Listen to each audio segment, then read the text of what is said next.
আমাদের নেতা জনাব তারেক রহমানের স্বদেশ প্রত্যাবর্তন উপলক্ষে যে অভ্যর্থনা কমিটি করা হয়েছে, আমি তার আহ্বায়ক হিসেবে দায়িত্ব পালন করছি। এটা আমার জন্য গৌরবের। কিন্তু এটাকে এমনভাবে আমরা বাংলাদেশের মানুষের কাছে উপস্থাপন করতে চাই যেন বাংলাদেশের গণতন্ত্রের খুঁটিটা শক্তিশালী হয় তার প্রত্যাবর্তনের মধ্য দিয়ে। জনগণ যেটা আশা করে আমাদের কাছে, সেই আশাগুলোকে, প্রত্যাশাগুলোকে পরিপূরণের জন্য আমাদের একজন নেতা দরকার। সেই নেতা জনাব তারেক রহমান। তিনি বাধ্য হয়ে দীর্ঘ 17-18 বছর কষ্টকর নির্বাসিত জীবন যাপন করেছেন, আপনারা সবাই জানেন। আমি নিজেও 9.5 বছর নির্বাসনে থাকতে বাধ্য হয়েছি। তিনি আসবেন,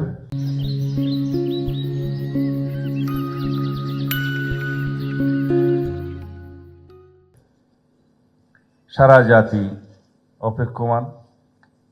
তার এই প্রত্যাবর্তনকে আমরা গণতন্ত্রকে শক্তিশালী করার জন্য কাজে লাগাতে চাই। ব্যক্তিকে শক্তিশালী করার কোনো উদ্দেশ্য আমাদের এখানে নেই। নেতৃত্ব অবশ্যই থাকবে, কিন্তু ব্যক্তিতান্ত্রিক, স্বৈরতান্ত্রিক করার কথার কোনো প্রচলন আমরা করব না, এটা আমাদের অঙ্গীকার। দলতান্ত্রিক কোনো স্বৈরতান্ত্রিকতা আমরা কখনো বাংলাদেশে উৎসাহিত করব না, এলাও করব না, এটা আমাদের প্রত্যাশা।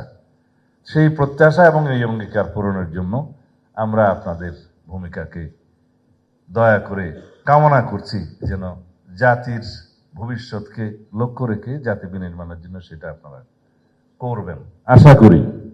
এখানে আপনারা,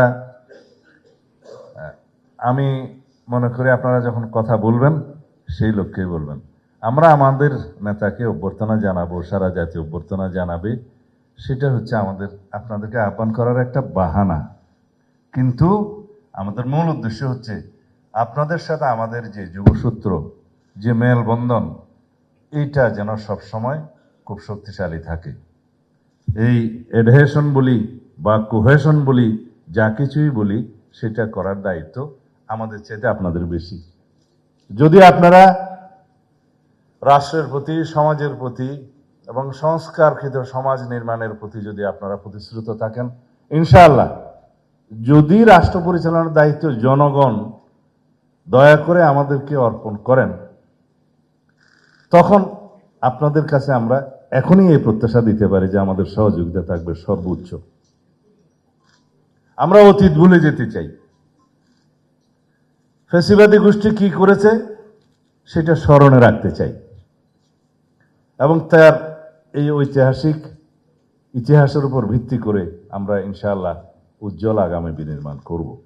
আমি এই কথা বলে আমাদের বন্ধু সিনিয়র যুগ্ম মহাসচিব বিএনপির অ্যাডভোকেট রুহুল কবির রিজভীকে অনুরোধ করব, আপনি আপনার বক্তব্য রেখে এবং পাভেল ভাই আপনার বক্তব্য রেখে সংক্ষিপ্তভাবে আমাদের যারা মেহমান তাদের পরামর্শমূলক, উপদেশমূলক বক্তব্য আমরা শুনতে চাইব।